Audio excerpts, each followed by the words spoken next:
Howdy, all you delicious people. I'm here today to review 3 movies. At the end of the day, I've gone into a different way to watch films. As per usual, I've kind of been running through a lot of apps. They're in fact kind of going through DC Universe app, Showtime app, or HBO, a lot of other things. Today, I went out of my way to go into the Showtime app, and so recently that are some of the things that I'm going to show on this review. Godzilla, King of Monsters, I had seen on HBO. Rabid and Cell. Rabid, which is a zombie remake movie. And Cell, which is actually a very interesting and creative zombie movie, coincidentally. And it just were the 2 movies that were on one app that I definitely, in fact, wanted to see first. But, anyways, normally I would go into a pattern of talking about Godzilla, Rabid, and then Cell. But I'm going to break that momentum because there is justifiably a reason why. Justifiably realize exactly why I'm going about doing this in the way of which I'm going about doing it. So, within the ways that if there is anybody new to all of this, just to let you know, I'm going to go through all these movies, and at any time, I'm going to be talking about them in a cryptic-like sense. And then at the end of the day, I'm going to have a double 5-time count. And then after that amount of time, I'm going to go into spoilers of said movies. So, let's talk about this movie called Cell, which is a John Cusack, John Cusack, Samuel L. Jackson movie, which is ultimately based on a Stephen King novel. How did I feel about Cell? Cell is actually an amazing film. It's great. I really enjoyed it. And ultimately, a lot of times, people can see some wear and tear about a zombie film. If anything, honestly, this is a zombie film that doesn't really quite feel like a zombie film, even though ultimately, people would just say it's a zombie film. Cell. Cell is a movie simply about people who ultimately do these things called talk on their cell phones, or ultimately do activities on their cell phones, like me right now, recording a video, or me listening to headphones, watching a movie, or something like that on my cell phone. The only problem with that is, at one specific time, or any time, you get a, hello? Is it me you're looking for? Because reasonably, there is a sound that there in fact goes through a cell phone that ultimately consistently makes people change from normal people to zombies that are all within one goal. How some bizarro person connected all these people through a cell tower is actually pretty, like, man, is this movie really smart and intelligent, and I really enjoyed it. But of course, it was from a Stephen King novel, so I kind of always assume that most of Stephen King's movies and or books are very interesting or are very good. So, looking at this movie, I would tell people, if they have not seen this film, to go out of their way to see this film. It is really enjoyable. You can go on and watch Rabid and Cell both at Showtime for a month free for 30 days. You can go out of your way to go on the Showtime app and there in fact watch these 2 movies and or others for a month free. So if you don't like these 2 films, maybe you'll like a number of other ones. So at the end of the day, I'm just going to say, go out of your way to watch Cell. Looking at this movie, Like I said, it doesn't seem like a zombie film. Ultimately, the zombies do eventually get smarter, or I guess you can call them zombies. The zombies get smarter. They tend to go into packs because justifiably there's a reason for that. There's a reason for everything that these zombies tend to do, or ultimately there's a consensus that the characters make to why these things are doing what they are doing. Um, if anything, the only down point that I have about this film is within this film, there seems to be quite a bit of like what I would call like character downtime or bunker time, where you have these people that are just kind of weighing it out in some place and just kind of like talking about what they think is going on, or kind of assessing some things. Um, that does help the story, but when looking at it, like a zombie film always has to be kind of like very much like an edgier seat kind of thing. Kind of when people bunker down somewhere, especially in a film. Like it's good to have like one scene, and or maybe two scenes. But ultimately, every time you have these people sitting down somewhere, it always has to matter. Whereas sometimes it doesn't always seem to do that. That is the only like negative side about this movie. Looking at this movie though, if this movie had a small budget, I could not tell. Looking at it, I think a lot of people probably who all wanted to do this film all wanted to do a zombie film. So it was probably just one of those where, like, I'm sure Samuel Jackson really wanted to do a zombie film. I'm sure John Cusack wanted to do a zombie film because maybe he thought that like 2012 could have been some kind of like zombie film or post-apocalyptic kind of thing. And but he always ever really wanted to do a zombie film. So looking at it, yeah, interesting movie. So I guess let's go into spoiler territory about this movie. Let's get into a double five because at the end of the day, I hope people go out of their way to watch this movie. So when they come back, they dare in fact can watch this movie in spoiler like terms. Spoilers! If you guys eventually want to be spoiler free of every movie, I will be shifting cameras around. I will be shifting and then going into the next movie. So at the end of the day, if you want every movie absolutely spoil free, after I talk about a movie, or once I get into spoilers, you can fast forward to the point where I shift camera, and then ultimately you can realize that okay, spoilers are over for this one. I can go into another movie and just hear about it cryptically. Especially if you want to hear about certain films, you can even fast forward to the point of when you want to hear about specific films. So, anyways, spoilers about Cell. Hopefully, a lot of people want to see this movie or just want to hear what I have to say regardless, because this movie was great. So, we open up this movie with John Cusack in an airport calling his wife, his ex-wife with his child. Ultimately, this part really is probably maybe the best scene within this movie. But like overall, there's some interesting parts.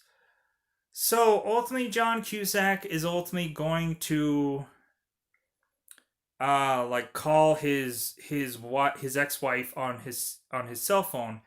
The only problem is his phone runs out of battery, so he's like, oh well, crap, my phone's dead.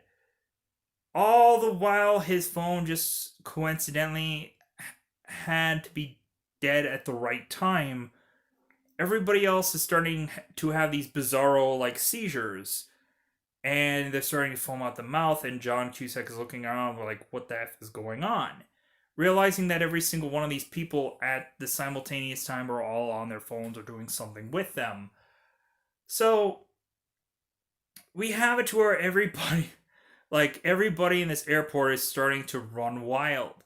People are attacking people. Zombies are having weapons. Zombies have axes and or bats or something to hit people with, which is so amazing that somebody finally gave a zombie an actual weapon, because how rarely does that ever happen in said movies? Um I don't clearly know if somebody could get bitten and turn into one of these things because it didn't really ever come up. I would have to say no, but it goes on later to eventually them figuring out some way of infecting other people, which was really interesting. Anyways, so we have it to where ultimately that people are just attacking people. There's one thing that I didn't like where a guy was attacking a dog, and I didn't like that at all. I was like, no, come on.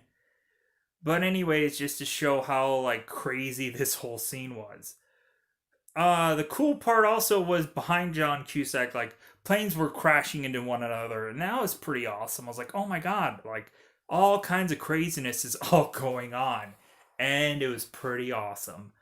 But anyways, we have it to where ultimately, like John Cusack crazily runs out of this airport for his life, going into this like subway station where he meets some random people, and then like Samuel Jackson's character, who's kind of the conductor of this subway, eventually like realizing that like it seems like Samuel Jackson's character really has a lot of knowledge about like how they can escape and how they can do all this stuff, and like Cusack immediately says like, you're my best friend. It's like, you and me best friends for for what's going on. You're my best friend. So ultimately they realize that they need to escape from the subway. Not everybody goes, but it's like, F them. Like, we're all, like, we're gonna find our way out of here if we couldn't get into the subway, because they can't stay in the subway forever.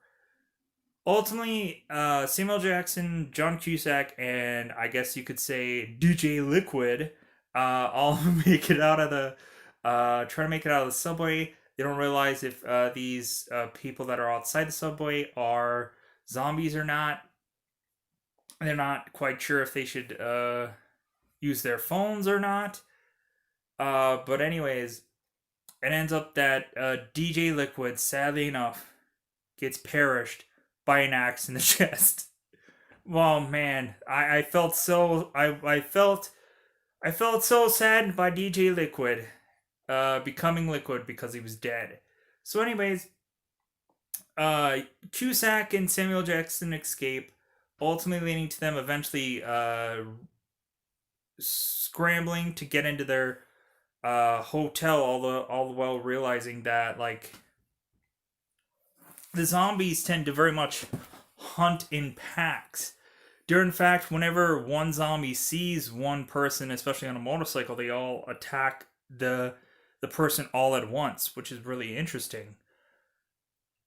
So they end up going to this apartment, and ultimately there end up being somebody at the door, and it just so happened to be Cusack's neighbor. Her neighbor had to kill her mother, and I was like, holy sh! I'm like, man, does that suck? Like Cusack and Samuel Jackson didn't get it nearly as bad as this girl. She had to kill her own mother. So I was kind of hoping that this girl was going to survive through this whole thing, but who knows? So, you know, if you watch the film. So anyways, we eventually get this band of three that all come together and decide to otherwise kind of just journey all together, because who else are they going to go with in this world? Um, they eventually all go to meet these people that work at this like school or something like that, and they dare in fact can like kind of mention like what's going on with them and what they think, and like Samuel Jackson and John Cusack, before they went to him, they were coming up with theories as well. Like, isn't it strange that all of them hunt in packs and stuff like that? And um,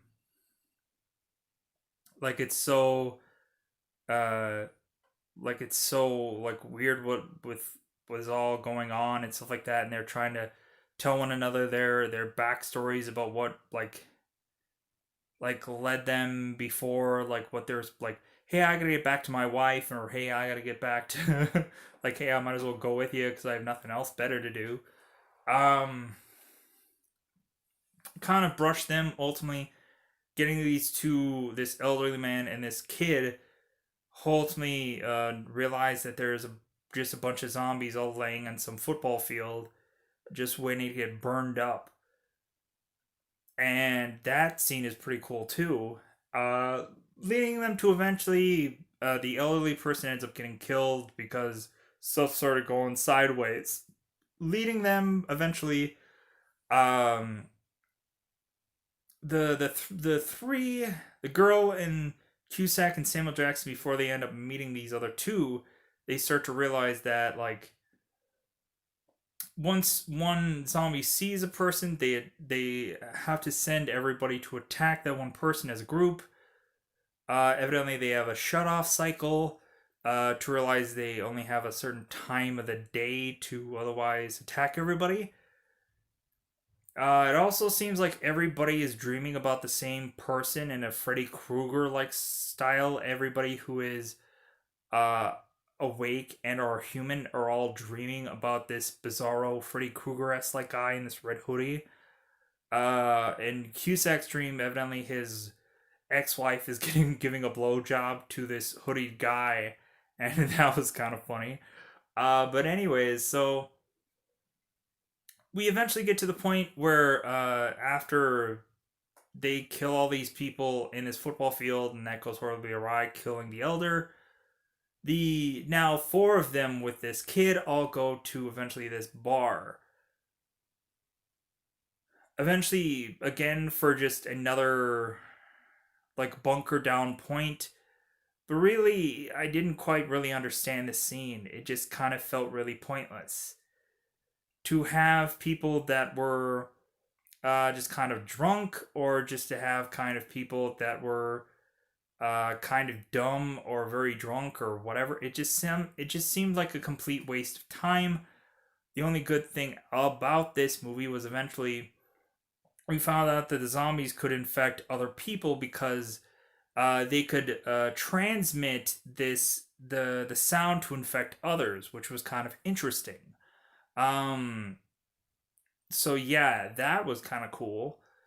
Um, all the while, eventually these guys had to scramble to get out of this bar, eventually leading them to eventually land this ice cream car where this guy hadn't been sleeping for a week, and there was some girl with them.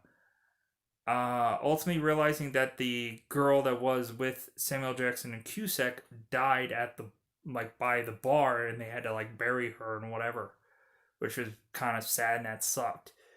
But they meet these ice cream people that have a big huge like bomb in their ice cream truck because that sounded funny. Uh and so these guys are pretty much running around, and eventually like Cusack tries to go to his home, which nobody's there. And eventually Cusack takes this ice cream truck to this cell phone tower that eventually is trying to take down the cell phone tower, and then also try to take down all these zombies, all the while trying to also think that he could maybe find his son. Uh, Whether his son is a zombie or whatever. So ultimately, Cusack takes sacrifice play and blows up the cell phone tower and all these zombies and maybe himself. If you pause this at the right time, you could have a good ending. But also looking at it, it ends up showcasing to you that Cusack ends up after a dreamlike sequence, showing them that like, hey, yeah, good ending, and like that we're gonna have these guys go to Canada. Ultimately, shows John Cusack just becoming one of the zombies. So it's like, oh man. So it's like, so like kind of giving a person fake hope that they won or whatever. But oh well, that's just kind of how the movie ends. So yeah, it kind of had a kind of an odd ending. But at the end of the day, if you pause the movie just right, then it does kind of have a good ending if you pause it just right. But anyways, yeah, that's all I have to say about Cell. It was a great film, and I hope people enjoy it. Let's move on. Cell spoilers are over, so at the end of the day, we're going to get into this movie called Rabid. Ultimately, I always tend to say, whenever I get to a certain kind of person that stars in a film, I tend to be biased about the film. This again is another CM Punk Phil Brooks movie. If you don't know who CM Punk is, search the word CM Punk WWE. Then some stuff will come up, or a lot of stuff will come up. Um, this man named Phil Brooks ultimately had started a movie on Netflix called The Girl on the Third Floor, so you can see more of his acting skills in a movie that is pretty much mostly about him, because he's the only one really selling you a bulk of that movie. So, this movie is a movie called Rabid. It is a remake of a zombie movie that I have seen the original to. So to me, a lot of times I'm going to compare the original with said remake. So ultimately, I'm going to break down that ultimately I didn't quite really understand who exactly the target audience of this movie was. I know a lot of people could say, well, it's a zombie movie, so it doesn't need to have a target audience. Again, I still have that question. Cause this movie comes off as like Devil Wears Prada meets zombie movie. That's kind of what this movie is. So ultimately, I was just kind of like, no. It kind of goes along the lines sometimes with the original, but then again, it kind of falls flat a lot because the only focal pointed person within this movie is Rose. Where in the original movie, Rose was there, but it seemed like she like it tended to more focus on her boyfriend in the movie that seemed to be much more involved in all of this zombie-ash like breakout. Without a doubt, if you have never seen the original Rabid movie, you need to in some way go out of your way to watch this film. Because realistically, if this is the only Rabid experience you're ever gonna get, it's not gonna quite uh, get you there, if you know what I mean. It's not gonna like I think the original is amazing, even for how goofy it is. This movie just kind of really falls flat for me. It sadly feels like the budget of this movie doesn't feel like a big budget movie. It kind of feels like a very small budget. Um, Looking at it, though, I think that Phil Brooks in this movie does uh like from what I see him being in this movie, I was like, man, he puts on a way better performance than in this movie than in prior film. I was so proud that it seemed like when he was saying his lines, whether they via whether some of them be ad libbed or not or whatever, um, it seemed like they all were honest. It seems like they all were like compared to his other role, it just seemed like it was like okay, really, like that role really worked and really sounded really good. Um, yeah. Looking at this movie, it goes upon a person that is in the fashion industry, so you get a lot of in the beginning of this. I'm like, I do not like the opening of this movie at all. I just didn't enjoy it at all. I was just kind of muddling through, like, God, when are we gonna get a zombie movie? When are we gonna get this zombie thing going on? And it took way too effing long to get to that point. It really did. Um, Honestly, we get to the aspect at first where it kind of does swerve you to make it seem like it's gonna happen like the original. But then it ultimately does swerve you to just give you this false sense of just like, oh no, we're not going to start out the movie just like the original did. We're going to do something different. So it ends up us having to suffer through Devil Wears Prada, eventually getting a zombie film eventually. And but when looking at it, eventually once we get like Laura Vanderwalt, the girl that played Supergirl on Smallville, and Bitten, and V Wars, and a number of other different things at this point in time, she eventually is the lead of this movie. And ultimately she, I guess, had to look very average for this film. She had to like have like a bump in her nose and like scars and this and that, ultimately to eventually in this movie get like a facial disfigurement eventually with a actual car accident that happens off screen, which is bizarre. So eventually we do have a car accident with this girl, but it happens off screen and I don't understand why. Probably because of small budget. Ultimately getting to the point of within this movie, within this remake, we have it to where this girl desperately needs to have a proper face because she works in the fashion industry, and ultimately beauty is the only thing that seems to matter. And it seems like her living a life, trying to live her life between some giantish like needle that she has to put in her mouth to try to get some kind of nutrients, aka food and or drink, is extremely difficult, which I'm sure anybody who has lived that life could tell you, man, does that suck. So anyways, this girl eventually goes into this Wemadinesh like doctor that is going to perform her some miracle surgery via stem cells instead of in the original movie they go and they did uh like animal skin grafting in the original movie. Now they have the stem cells, and evidently these stem cells make a person a zombie monster. Man, I guess that is going to make people question whether or not to do stem cells or not. Uh, sure.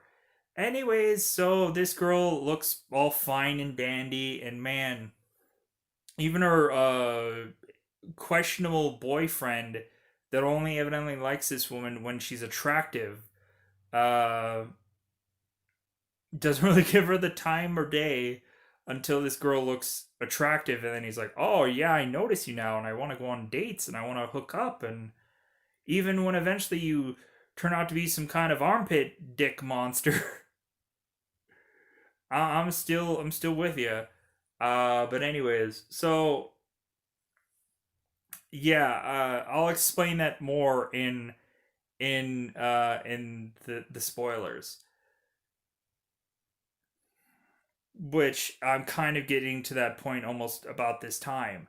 Cuz this movie is there's some good things about it, but it doesn't quite feel good enough. It doesn't quite like looking at the original, it just doesn't quite. The original is so good. It's just so good, and it's hard to like. It's hard to try to make a remake off of, and it has to be better. How can you make a better film out of that? Yeah. Anyways, so I think it's about that time to get into spoiler territory because I've almost kind of gone there myself. So let's go there. So at the end of the day, this movie was just okay. But it was like the best thing about this film is that there is also a former WWE star that ends up making a movie appearance, which I don't know if she's done prior. But ultimately, I was really excited. I thought that was a big thumbs up that she was in this movie. Because ultimately, CM Punk is also in this film. So big thumbs up to this girl for making a movie appearance. Because I thought that that was great. Uh, I thought that that was well worth me like kind of going through this movie. to even see, dare say, more people that I know from, WWE formerly on this movie. So let's get into spoilers. Rabid spoilers. So, like I said, this movie is kind of like Devil Wears Prada meets zombie. So eventually we have it too. If I have mentioned, this girl eventually gets disfigured with a car accident that goes off camera. I'm not even going to try to even get into the model stuff. That is just too not in my wheelhouse. So eventually we get it to where this girl is ultimately getting surgery for stem cells, and ultimately she meets this guy in this doctor gown in a pool, makes out with him, and infects him. Ultimately, he uh, does this movie scene and or show scene because he's a soap actor, and ultimately he infects other people by crazily attacking people, which was great. Eventually, CM Punk within this movie delivers some fairly interesting lines. Looking at them, I was just kind of very like, the lines were kind of weird. But then again, like his attire was kind of weird. Um, but then I was just so glad to have seen him in this movie. The only thing that I was just kind of sad about was just like, to have him being slapped on this movie and to say that he was in this film does not make quite as much sense. It's kind of like they say that he's in this movie, but he's probably not. He doesn't really have much of a role. He is probably not in this movie very much, and it kind of seems like he's almost killed off camera almost because you don't really see him enough. So, anyways, CM Punk within this movie is some guy that is otherwise being thrown out of some club. I ultimately heard his voice before I actually saw him, and I was like, yeah, great. So he's kind of walking from this club, meeting some girl, and like telling her that she's not all that. And like I wanted him to just like be like I wanted him to say all that in a bag of chips, and like I think I don't know if all of this stuff was ad libbed or what, but I was just really enjoying the screen time of which CM Punk had. How he was kind of like, eventually this girl goes off camera and he still goes off on her, and ultimately he's like, yeah, I see you on your phone, you're not like paying attention to me. Like this and that. It's like, like, girl, you ain't all that, girl, come on. ultimately, yeah, that was so like, those lines were all so bizarre, but because they felt like they were from like another time period. Like I don't know if like CM Punk or the people were just like, I don't know where they were, what they were trying to do there. I think CM Punk might have just been doing a couple different takes of this, and like ultimately that's the one they kept. I don't know. Maybe he was just like, they were just there to just like tell him, it's like, okay, here's what you have to do, but have fun with it. And that's what ended up coming out. And they had that take and they said it was fine. Um I thought that was fun. I thought everything that Phil did in this movie was fun. CM Punk, everything that he did was fun. To have him in this movie, for what he was in here for, he ultimately becomes a zombie later on that you barely see.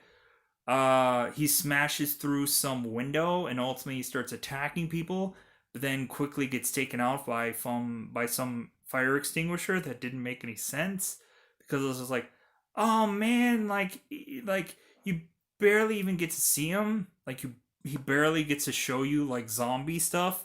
He barely does anything that like really like zombie wise is like anything really cool. That just kind of sucked. But ultimately, what was exciting about this movie is later on, I got to see AJ Lee in this movie, which ultimately is CM Punk's wife, which I was excited about. I was like, oh my god, that's AJ Lee. It's like, yes, she's in this movie. Great. I think maybe looking at it, like there wasn't much to offer CM Punk, so maybe he kind of maybe politicked his wife into the movie.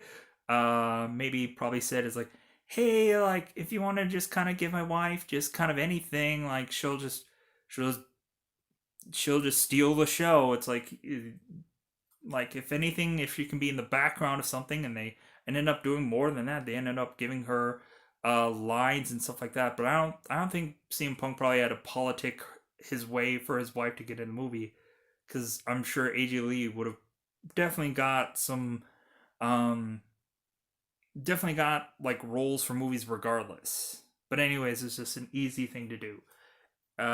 Anyway, so eventually we have it to where Laura kills CM Punk in this car, questionably kills because he comes back as a zombie.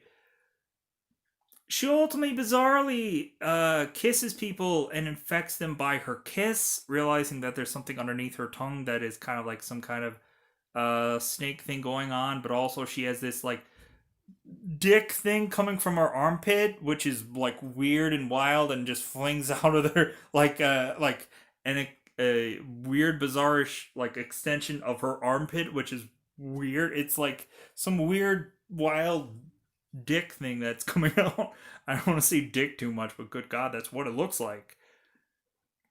That effect looks so awful. But I think they just wanted to try to just do something different, and that's what that was. Um, it just looked goofy on screen, and like looking at it, I think Laura had gone through enough of weird things going on with her within this movie that like I think the whole like that thing was just kind of so weird. But maybe she was just like, well, F it, like one extended little thing onto my resume, I guess. I don't know, but I think a lot of everybody just kind of really wanted to do a zombie movie and didn't really care what that all entailed. Maybe Laura probably wanted to do a lead role in a movie, and that's all that really mattered to her. Um, but I enjoy Laura. I think that she should be getting lead roles. I think she should because she's really talented, and I think I wish that when people did Comic Cons, they would ask her more questions. Sadly enough, like a lot of times, like Michael and Tom try to get the audience to try to get people to ask her questions, which is great. Anyways, so we have to where Laura is ultimately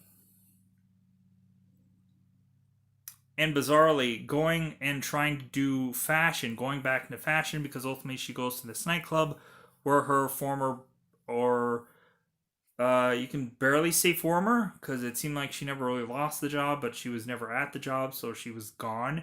So her boss sees her in some brand new dress that she evidently made. So her boss is just like, you look good. You're hired. And so ultimately, whatever that she brings them to show off is the greatest thing ever. Because Zombie Girl evidently did good. Uh, Normally her boss would hate everything that she does, but now since she's zombified or she has these weird visual things, everything is just amazing, and I don't understand why. So eventually we have it to where eventually there's infection starting to spread, and it spreads to this fashion show that is at the end of this movie, because all you can really do is as a climax for this movie just affect people at a fashion show where AJ Lee was in the back and hope she didn't get infected. Because at the end of the day, um, somebody's gotta bring some. I guess you could say a bacon home if you know what I mean, and not be infected. So anyways, it ends up that all these zombies end up getting affected at these fashion show, and I'm like, yay. And so, because the one girl that has to have Laura's dress gets infected, and I'm like, oh, okay, how is this gonna go horribly awry? ultimately there's a lot of like times where they kind of cut to some like hospital as well where people are infected. There was one time where there was a Santa that bum rushes in and is infected. But ultimately, bizarrely, they mentioned that this guy was like, "Hey, he was trying to get some help." I'm like, "Dude, it looks like he was gonna attack people because he looked like a zombie. So shoot him."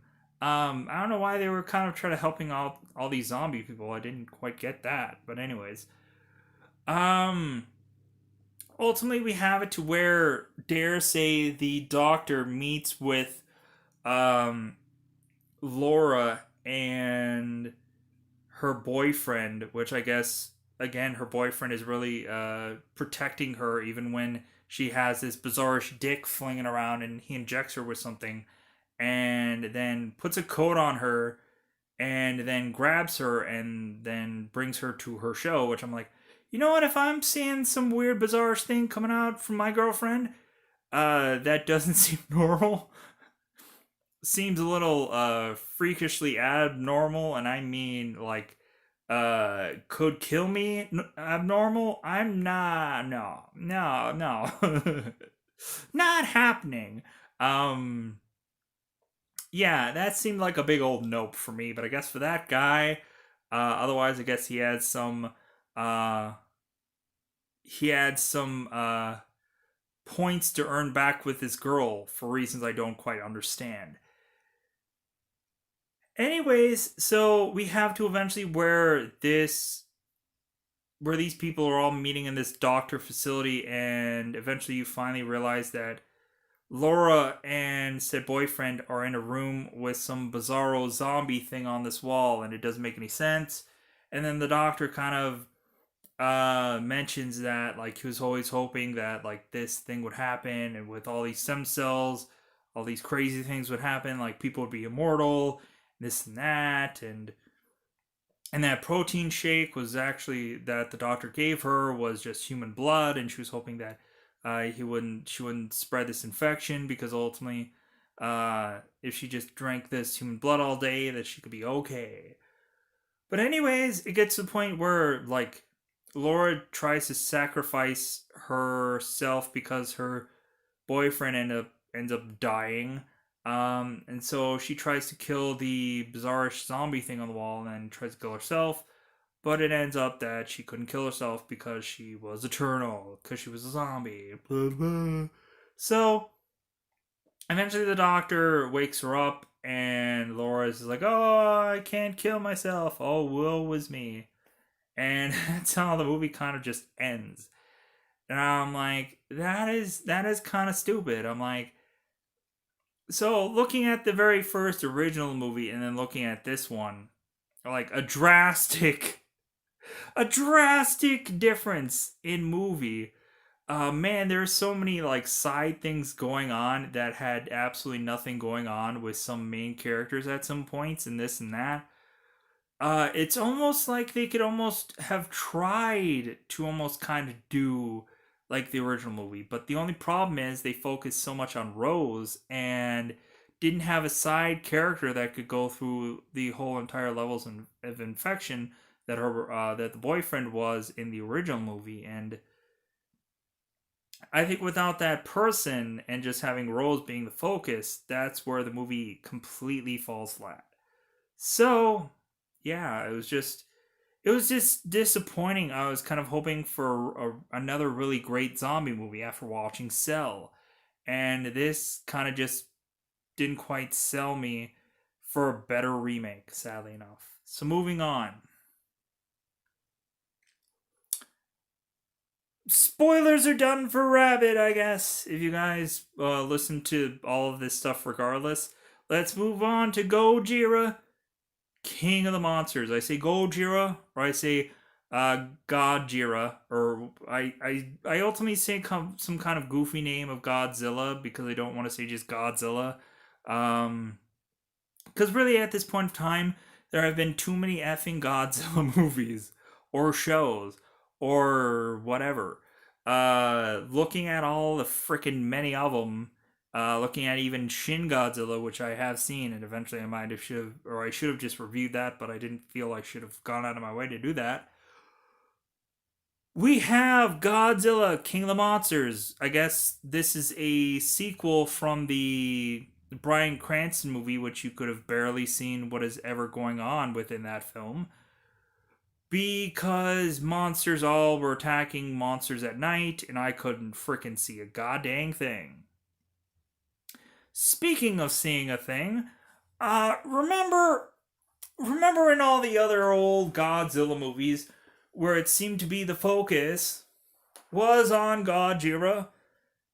Man, one thing that I want to say, I want to go out of my way to say, is when you have a person called Godzilla in a film, you should probably focus on that guy. You know what I'm saying?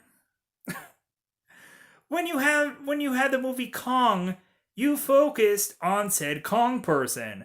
Looking at Godzilla, Godzilla was not an enough portion of this movie. And here's the one trickery thing. Within the trailers, they mention how like they really showcase all of these monsters fighting one another, and it looks so exciting. Doesn't it look so exciting?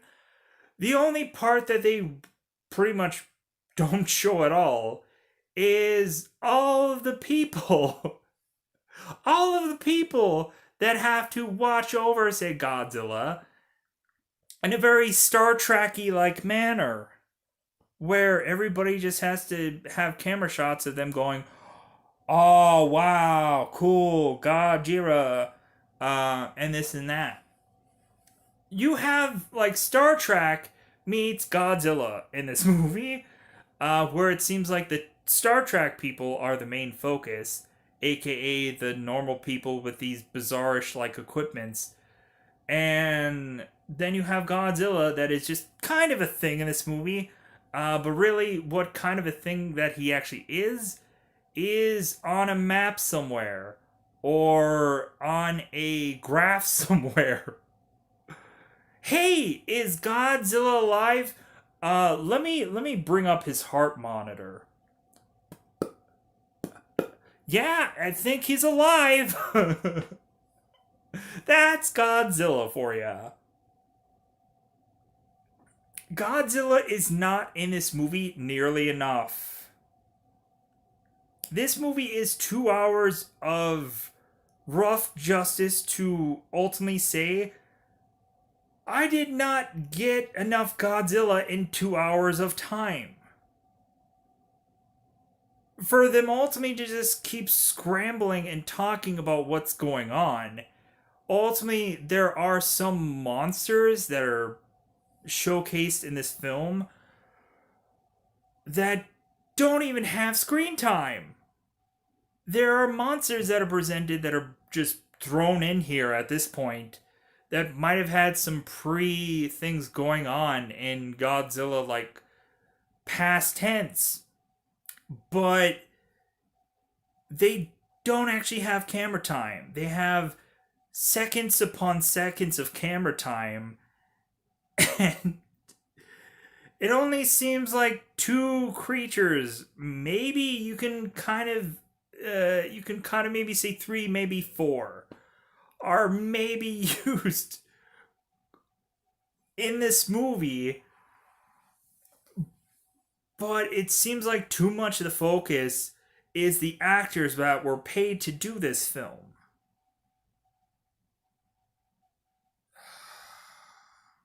Man, when you have actors being paid to do this movie.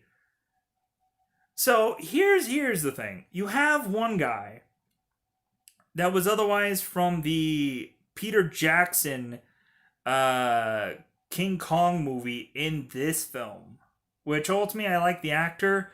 So realizing he was in the Peter Jackson King Kong film, like I didn't really care. But dare say I was like, I never really care when this guy is put into this position in these kinds of films. He never feels relevant. He never feels relevant. But it seemed like any of the actors throughout the film, like there were some interesting things that they tried to do. I think mostly to just kind of eat time, but what they were doing was just kind of like, okay, I was kind of swerved because even like instead of everybody just needed to kill all of these monsters, there were some people justifying, yeah, maybe we shouldn't exactly do that. Maybe, you know what I'm saying? Maybe that's not right. Maybe, you know what I'm saying? So, if anyways, it seems like there's a lot of pre-time before we end up actually seeing some of these monsters in this film. Cause we couldn't just give you the monsters in the film right away. There has to be some kind of jockeying positions, or jockeying for positions for shed monsters to eventually get, let's just say off ice. I guess we could say. I'm sorry, but like you have one monster that like takes a lot of time in preparation, but then like clearly there's a lot of other monsters that don't need that prep time, don't need that kind of representation. Again, they're treated as afterthoughts, like as soon as they get onto screen. There's so many monsters that are treated as like afterthoughts as soon as they get on screen, and even Godzilla is kind of fighting for real estate in his own movie. It's ridiculous. Why is Godzilla fighting for real estate in his own movie? It's redonky. It's redonky. Godzilla is the guy that you slap on the title screen, and yet how much real time was he actually used in this movie compared to everything else? And plus, it really felt like Godzilla sucked in this movie. Like, yeah, Godzilla just really does suck in this film. Like, man, like, all the humans are just kind of like besting him now. It's crazy. Ultimately, just hoping that eventually that Godzilla is eventually just gonna be just top king cum laude anyways at the end of the day. God. You know how much great this movie was? I was watching said movie while watching another film. Like, really, towards the end, I was really just like, hey, I gotta finish up watching another movie. So I'm gonna watch this movie, but I'm also gonna watch another film. I watched this movie on my TV while watching another movie on my phone. That's how, like, really just exciting this movie was. To really just go, okay, well, I should probably finish up the rest of this, because ultimately, you kind of easily know how everything goes. You easily, once you kind of get the real story about all the characters and you get all that bullshit out of the way, then it just comes down to, oh, okay, well, here's a part where it seems like everybody's fighting a lot more. The monsters are fighting a lot more. So that's what I kind of paid attention to. But like once you really get to start to be towards the end, you're just like, well, it seems like there's only one way that this is gonna go. Cause I already know that there's going to be a sequel.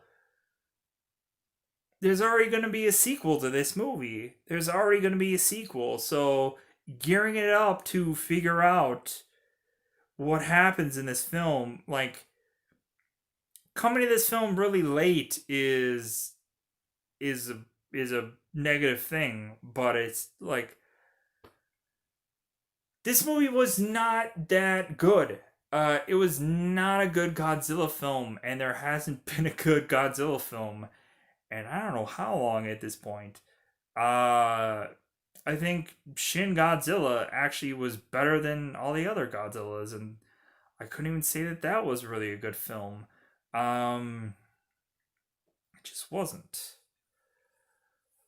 But I guess I have to say that some Godzilla was a good film, so I guess it has to be that one. Anyways, so because Godzilla actually had some effing time in that movie where hey, Matthew Broderick, in Godzilla, whatever movie that was, the Matthew Broderick Godzilla, where Godzilla looks effing goofy and he never looked like that ever again. Um, and then if anything, they had like uh Bryan Cranston Godzilla, which is I guess a sequel from this because you have the same guy from the last film in this movie.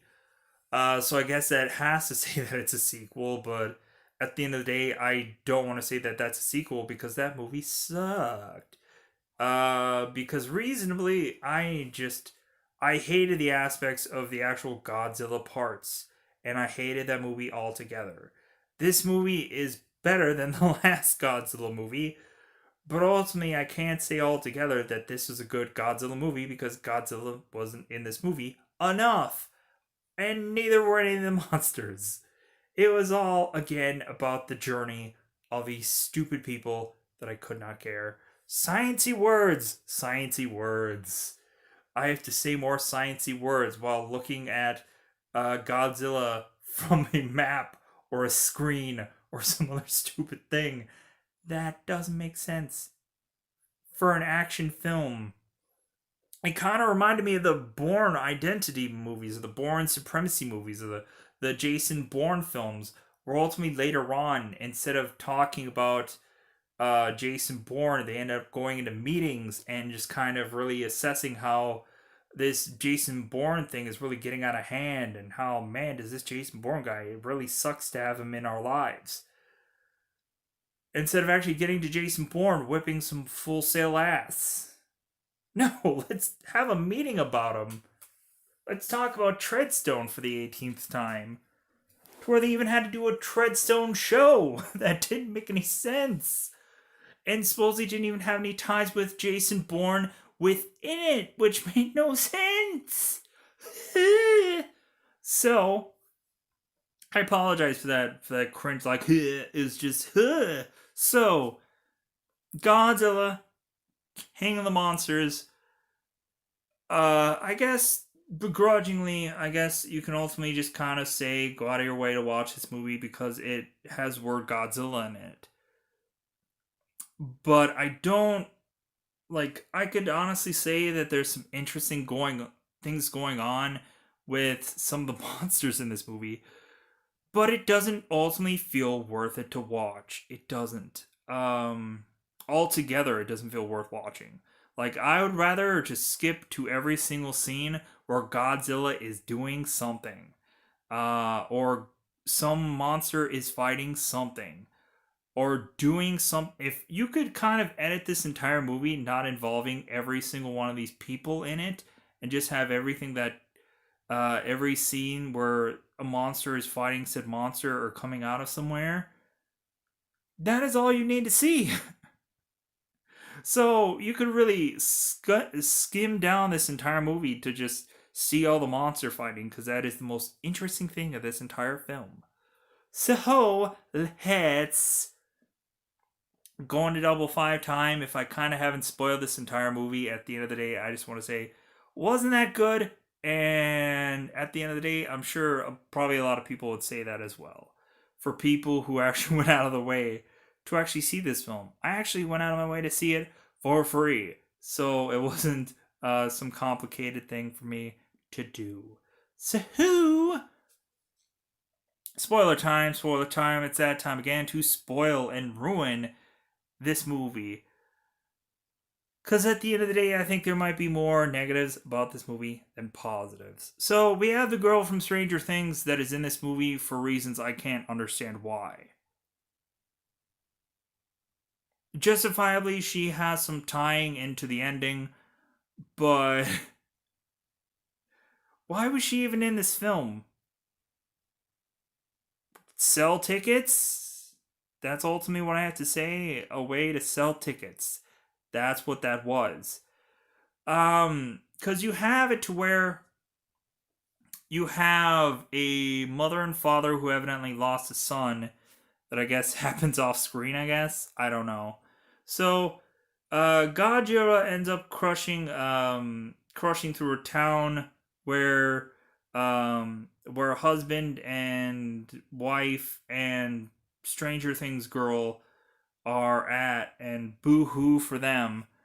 Um, Ultimately leading them to eventually try to go out of their way because evidently they're smart enough to science their way to fight these titans because evidently they killed their son. So what better thing for them to want to do but kill Godzilla and all of the monsters?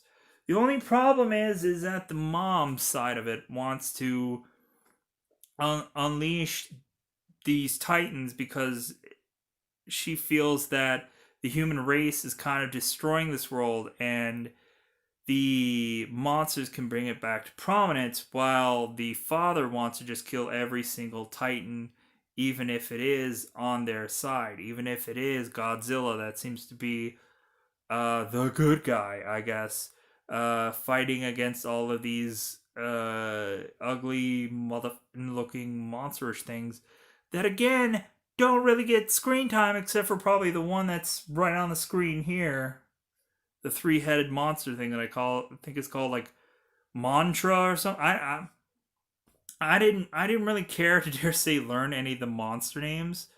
Like I know there was like Mothra, which was the one that was helping Godzilla.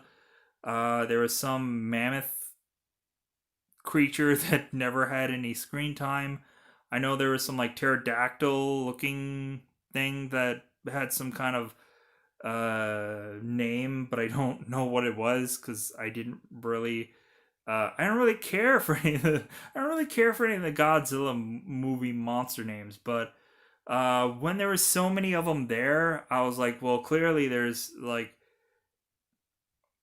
gonna be some people. There's gonna be some creatures that get left out because ultimately Godzilla and the three-headed monster are the big wig sellers here, and then everybody else is just kind of like gonna be left in the dust. And plus, with all these people that have to have lines in this movie, man, do they need so much effing screen time? So you have it to where this bizarro ship that these people are on can like go underwater and then can fly in the air and do all this weird crap that I don't understand what it does. All the while really showing how great Godzilla is on a map or graph or some bullshit that I didn't really like. Really, you couldn't like you couldn't have had helicopters around where just Godzilla is at all points. You couldn't have like a some kind of like if Godzilla is in the water, you couldn't have some like small little uh camera ship thing that is robotically manned just follow Godzilla around. You can't do that. If Godzilla is in the air, you can't have like a helicopter flying around this guy all times. Um, but bizarrely, even when they're underwater, they get close to Godzilla, and then they have to be shockingly, in a Star Trek sense, just be like, "Oh my God, he's there on screen." I guess. Whatever with that, I hated that part. I hated it so badly. It was so cringe inducing. All that stuff was so stupid. It was like Star Trek meets Godzilla, and it was retarded. Or it was bad. I don't want to say retarded because that's not a good word to say. Anyways, it was the worst kind of stupid decision to make, is what I could say. So we have it to where ultimately these people have to keep trying to fight Godzilla with this ship or whatever the f thing that they have. Whatever it is, who cares what it is? It's something that looks like Star Trek. It's just Star Trekky track. So, in fact, we have these people that are like, and the government is helping, but they're not really helping. They're trying to do like some Avengers like things, like just send bombs to try to like throw bombs at these things, but it doesn't work, or it barely works, or it doesn't work in the right way. Anyways, we have to where Godzilla is fighting the three headed monster, and of course, like he can't win right away. But at the end of the day, we have to have this three-headed monster who eventually sits on um, this volcano or whatever for a long-winded amount of time. They have to consistently show camera shots of this thing consistently being on this rock thing and channeling all the other titans there to her or to it. All the while you have to show all these titans, all these monstrous beings just quickly and easily getting out of all these environments. And I think there's too many effing monsters in this movie, but and plus even the people in the movie have to remember that, have to say that too, where it's like, yeah, I thought all the monsters would have come at one at a time, not all at once. Kind of like the original Godzilla movies were, where it was just one at a time, and Godzilla would fight these things one at a time, and eventually would get help every once in a while from maybe Mothra or whoever, um, maybe Godzilla Jr., whoever the F they presented in those movies. Anyway, so we get down to the nitty gritty of eventually when Godzilla like has to get hit by this oxygen weapon. I'm like, well, how is that going to go horribly awry? It does. Freaking bad guy wins and Godzilla loses, but then ultimately they come up with some stupid thing where ultimately Godzilla is back to health again. Because I guess when Mothra shows up, then Godzilla is just a okay, uh, whatever. Because there has to be some big ass showdown in this movie where ultimately you have this Boston Stadium bizarrely has to be this grand showdown because it has to be taking place in exactly America. Because what does that matter? Um, we have to have this Boston Red Sox Stadium having to take place with this big old showdown. Um, I honestly think that it would have been better off if, since Godzilla is, I think, known for being in Japan, have it have been in Japan. I don't care if this is the American version um of Godzilla. I would have appreciated if the movie would have ended in Japan because this is where this man comes from. Japan. Or yeah, I believe it does. So the ending should have been in Japan. It should have started in America but ended in Japan because I think that's where it should have went. Cuz yeah, it doesn't matter if this movie is an American Godzilla. I don't care. It should have ended in Japan. So anyways, we have it to where all these we have these like side monsters fight Godzilla and they're kind of like they're kind of barely like Godzilla's taking it down, but then the like there were so many like just bizarro just like dinosaur monsters going up against Godzilla. It was weird. Like you have the pterodactyl monster and the mammoth monster that just basically just crashes through buildings that I didn't understand who he was or what his backstory was because he was only in the screen for seconds and the triceratops whatever flying bird thing he had some licks in but then he left. He had something to do with a volcano and whatever. um Mothra is just really good for you just to see that this character can just really light up and glow really well. But what the F does he do other than that? Besides eventually killing one of the side monsters eventually towards the end of this film. But he does nothing else useful. He's just a Mothra. Good for him. Yay, buddy. We have to where Godzilla is just consistently fighting with the three-headed dragon. And at first, like in the beginning of the movie, he like tries to um grab one of his heads and like rips it off, but he just grows it back. So I'm just like, well, like Godzilla is gonna have to really and truly get a lot of munching going on. He's gonna have to start like really. doing all the heads and taking all the heads off. Which eventually, that's kind of how they end this movie. With the Stranger Things girl kind of going through the stadium trying to lure all the monsters to this stadium to have this big showdown, which I didn't understand why. I didn't understand why try to like lure all these titans or whatever to this stadium. It didn't make any sense. But again, it had to be big battles, so whatever. I guess it's better than having them kind of on the streets fighting it out and them killing so many people. Because, man, seeing all those people while the one creature was just kind of flying through town, like all the people were like blowing away, and it kind of like reminded me of like Independence Day. Like, man, those scenes were kind of crazy, but kind of cool. That's why I kind of would have wanted this to be some kind of like showdown in the streets rather than some kind of stupid thing in a stadium. It's like whatever. That's not cool. It's not cool. But I guess maybe the people from the Boston Red Sox were maybe funding this movie, so I guess that's forcibly how the movie had to end. Anyways, so we have it to where eventually Godzilla just gobbles up every head of this three-headed monster and then just kind of calls it a day. Because all the other side monsters are bowing down to him, just going like, "Yeah, like I guess you're the new king now, so I guess we have to be cool to you, even though maybe in sequels, maybe in sequels we might just jab at you."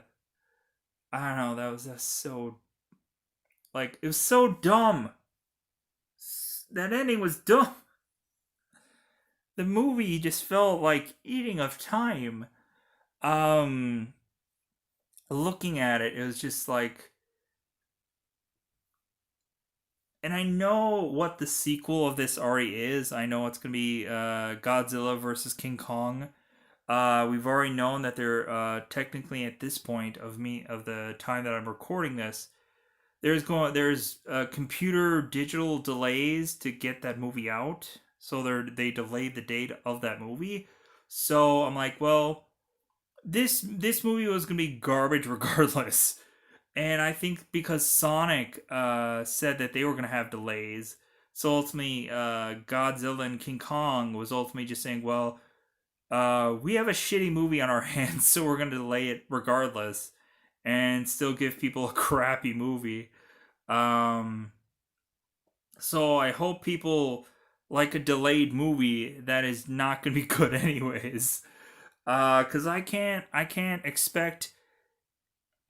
really expect a good Godzilla King Kong movie, and because we've had a track record of two crappy Godzilla movies at this point, aka being this one, because I don't feel like this one was really that good.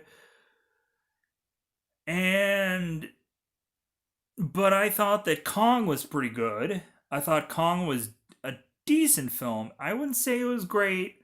I wouldn't say it would be better than any of the other ones. But I just thought that it was just kind of like, well, it was interesting because Samuel Jackson had to make it so. So yeah, I kind of watched the original Godzilla versus King Kong movie and I was kind of a little disappointed. So maybe they can go out of their way to make a better Godzilla King Kong movie. Cause looking at it, like I thought Kong was just a good movie. So ultimately, when it comes down to it, hopefully there's a new king crowned at the end of all this. If Godzilla was king of the monsters, maybe somebody's coming for his crown. So yeah, that would be interesting to see if we get a Kong 2 and we have to call it King Kong because maybe Kong steals Godzilla's crown. And then ultimately, considering I think Godzilla like won the last fight in the original movie, maybe Kong will win this one, and that's why he's called King Kong. Maybe? Who knows? So yeah, I would be that would be great. And eventually, considering King would or Kong would be king, then maybe all the creatures in that were in this movie could be in the